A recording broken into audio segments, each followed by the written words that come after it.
5 pahlawan anti-mafia Indonesia di era Jokowi. Pemerintahan Joko Widodo Jokowi pada saat ini tidak pernah lepas dari sorotan media dan masyarakat sendiri. Semua serba diawasi dari yang positif sampai dengan skandal yang negatif. Namun, sepertinya kita tak boleh menutup mata dengan apa yang sudah terjadi di Indonesia ini merupakan sebuah pertanda bangkitnya kebenaran. Adapun maksud dari bangkitnya kebenaran adalah karena mulai terbongkarnya kasus-kasus besar yang selama ini sudah terlihat dengan jelas namun tak ada yang berani mengusiknya. Hanya di era pemerintahan Jokowi JK yang bisa dengan berani membongkar permainan mafia-mafia yang ada di Indonesia. Mungkin berikut adalah beberapa garis besar pembongkaran mafia di Indonesia oleh pemerintahan Jokowi JK yang bisa kami sajikan. Menteri Perikanan dan Kelautan Indonesia Susi Pujiastuti memberantas mafia laut. Seperti yang sudah kita ketahui bahwa Menteri Susi memang sangat sering membuat kontroversi dengan beberapa pihak yang merasa kalau ketenangannya diganggu. Sebut saja salah satunya adalah masalah Menteri Susi yang digugat oleh pemilik kapal dengan bendera Panama, MV Haifa. Menteri Kelautan dan Perikanan Susi Pujiastuti digugat balik oleh pemilik kapal berbendera Panama, MV Haifa sebesar Rp1 triliun. Susi tak gentar, ia siap berhadapan dengan penggugat di meja hijau. Jadi kita mau tangkap pencuri, kitanya malah dituntut sama pencuri. Kita enggak takut dan enggak kecil hati, negara enggak boleh kalah dengan mafia, ungkap Susi di kantor Kementerian Kelautan dan Perikanan. MV Haifa Shipping Ltd menggugat balik Menteri Susi karena dianggap mencemarkan nama baik yang menyebabkan kerugian perusahaan karena menyebut kapal MV Haifa ilegal. Seperti diketahui, tim Kementerian Kelautan dan Perikanan menangkap kapal MV Haifa diduga mencuri ikan di perairan Indonesia. Kapal milik warga negara Singapura yang bernama Cangkit itu mencuri 800,658 ton ikan beku, 100,044 ton udang beku, serta 66 ton ikan hiu martil dan hiu koboi dari perairan Indonesia. Pencurian ikan ini merugikan negara sebesar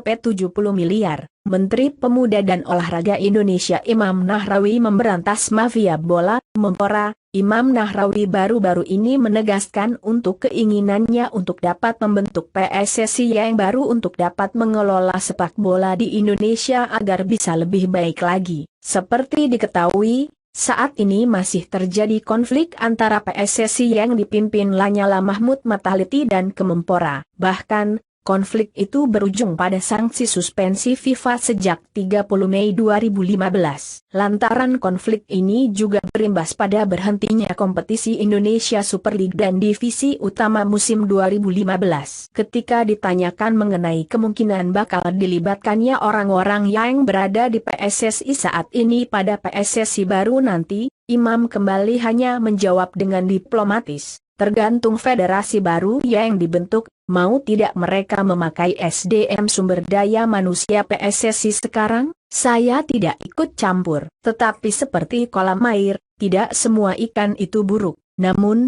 semua kembali kepada PSSI baru apakah akan merekrut PSSI lama atau tidak, kata Imam. Saat menghadiri kegiatan latihan SSB Banteng Muda di Kota Batu, Malang. PSSI baru akan banyak diisi oleh orang-orang yang cinta bola, bisa jadi ada pemain bola, pelatih, dan sebagainya, tambahnya. Selain itu, politisi dari Partai Kebangkitan Bangsa itu juga sedang menggodok beberapa opsi untuk perombakan PSSI. Ada yang menginginkan perubahan tanpa melalui federasi membentuk federasi baru. Ada yang menginginkan KLB Kongres Luar Biasa, ada yang melakukan pengambil alihan, jelasnya. Gubernur DKI Jakarta Basuki Cahayapurnama Ahok memberantas mafia DPRD. Masih ingatkah Anda dengan perseteruan antara Ahok dan DPRD yang hingga saat ini masih berlanjut? Ahok dan DPRD memang jarang terlihat akur apalagi kalau sudah membahas tentang anggaran-anggaran. Menurut Ahok dalam APBD yang akan diajukan ke Kementerian Dalam Negeri itu mendadak muncul dana yang tidak wajar, antara lain dalam anggaran Dinas Pendidikan.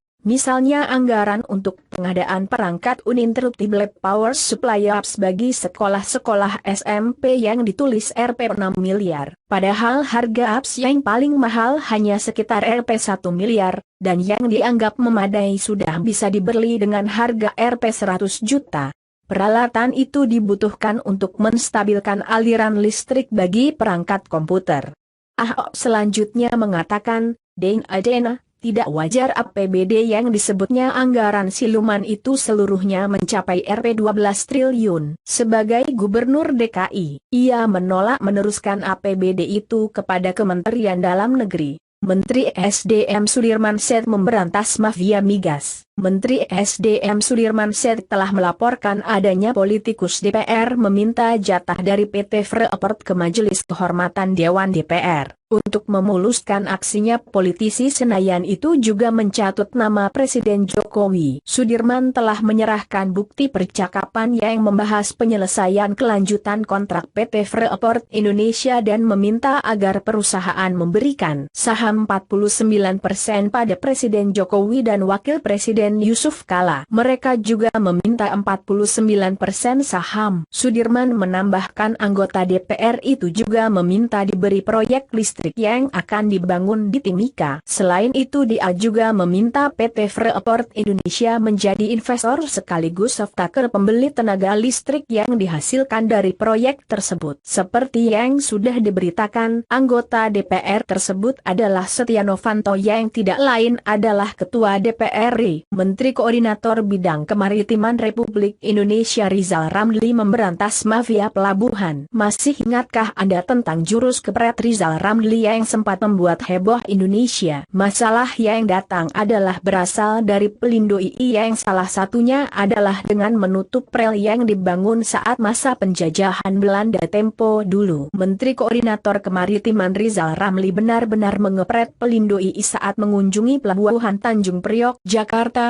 Kamis 10 September 2015. Pelindo II membeton rel kereta api sehingga pelabuhan tak bisa dimasuki kereta. Karena itu, mantan Menteri Koordinator Perekonomian pada era Presiden Abdurrahman itu membongkar beton-beton yang menutupi rel yang dibangun ketika masa penjajahan Belanda dulu. Mesin penghancur berupa bor pun dia gunakan sendiri untuk menghancurkan beton tersebut. Akibat ini, kereta barang tidak bisa masuk ke pelabuhan, ujar Rizal sebelum menggunakan bor penghancur beton tersebut. Mungkin ini hanya segelintir saja yang bisa disebutkan. Masih ada banyak pembenahan dan pemberantasan mafia yang harus dilakukan pemerintah selanjutnya. Bagaimana menurut Anda?